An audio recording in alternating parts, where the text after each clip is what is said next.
பங்குச் சந்தைகள் கடும் சரிவுடன் வர்த்தகத்தை தொடங்கியுள்ளன. இதனால் வர்த்தகம் தொடங்கிய 5 நிமிடங்களில் முதலீட்டாளர்களுக்கு 4 லட்சம் கோடி ரூபாய் இழப்பு ஏற்பட்டுள்ளது. மும்பை பங்குச்சந்தை குறியீட்டெண் சென்செக்ஸ் 900 புள்ளிகள் சரிந்து 33,774க்கு வர்த்தகமாகிறது. இதேபோல தேசிய பங்குச்சந்தை குறியீட்டெண் நிப்டி 292 புள்ளிகள் சரிந்து 10,168ஆக வணிகமாகிறது. இந்த நிலையில் ரூபாய் மதிப்பும் 74 ரூபாய் 47 பைசாவாக வீழ்ச்சியடைந்துள்ளது.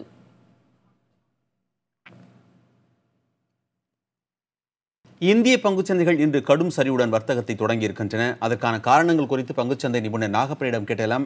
சார், இந்த கடும் வீழ்ச்சிக்கு என்ன காரணம்?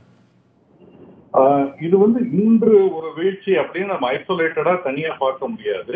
கடந்த சில நாட்களாகவே தொடர்ந்து இருக்கக்கூடிய ஒரு வீழ்ச்சியினுடைய தொடர்ச்சியாகத்தான் இதை நான் பார்க்கிறேன்.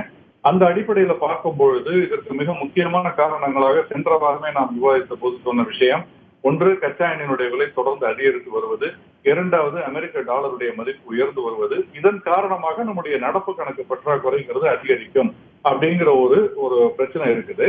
இது தவிரவும் அமெரிக்காவில் வட்டி விகிதம் அதிகரித்து வருவதும் ஒரு காரணம். அமெரிக்க அங்க சந்தைகளில் வட்டி விகிதம் அதிகரித்து வருவதன் காரணமாக இந்திய பங்கு சந்தையில் இதுவரை முதலீடு செய்த வெளிநாட்டு முதலீட்டு நிறுவனங்கள் ஓரளவுக்கு பங்கு சந்தை இந்த ஆண்டுல கணிசமாக அதிகரித்திருப்பதன் காரணமாக கடந்த ஓரிரு மாதங்களாக லாபத்தை பதிவு செய்து அதனுடைய ஒரு பகுதியை வெளியே எடுத்து செல்கிறார்கள். இந்த வெளிநாட்டு முதலீட்டாளர்கள் பங்குகளை விற்பதும் அதை வெளியே எடுத்து செல்வதும் இந்த வீழ்ச்சிக்கு மிக முக்கியமான காரணமாக கருதப்படுகிறது. உள்ளூர் முதலீட்டாளர்கள் மியூச்சுவல் ஃபண்ட் திட்டங்கள் மூலமாக முதலீடு செய்யறதுனால இந்த வீழ்ச்சி கொஞ்சம் மட்டுப்படுத்தப்பட்டிருக்குன்னு நான் நினைக்கிறேன். அந்த முதலீடும் எடுக்கப்படும் பட்சத்துல இந்த வீழ்ச்சி இன்னும் அதிகமாக இருக்கும். இது ஒரு தொடக்கமாகத்தான் இருக்கணும். சென்ற வாரமே சொல்லியிருந்தேன். அதனுடைய தொடர்ச்சியை தான் நாம் இப்ப பார்க்கிறோம் நான் நினைக்கிறேன். இந்த பங்குச் சந்தைகளுடைய சரிவு வரும் வாரங்களிலும் தொடருமா? இந்த வீழ்ச்சிங்கிறது வரக்கூடிய நாட்களிலும் தொடரும் என்ற எதிர்பார்ப்பு தான் இருக்கிறது.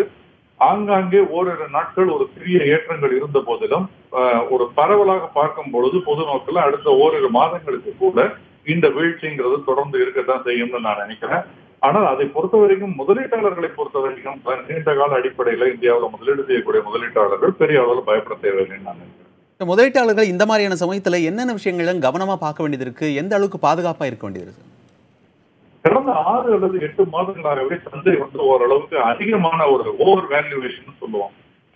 அதனுடைய உரிய மதிப்பை விட அதிக மதிப்புல வர்த்தகமாகி கொண்டிருந்தது என்பது பலருக்கு தெரிந்த விஷயம். இருந்த போதிலும் அதுல முதலீடு என்பது தொடர்ந்து கொண்டிருந்தது.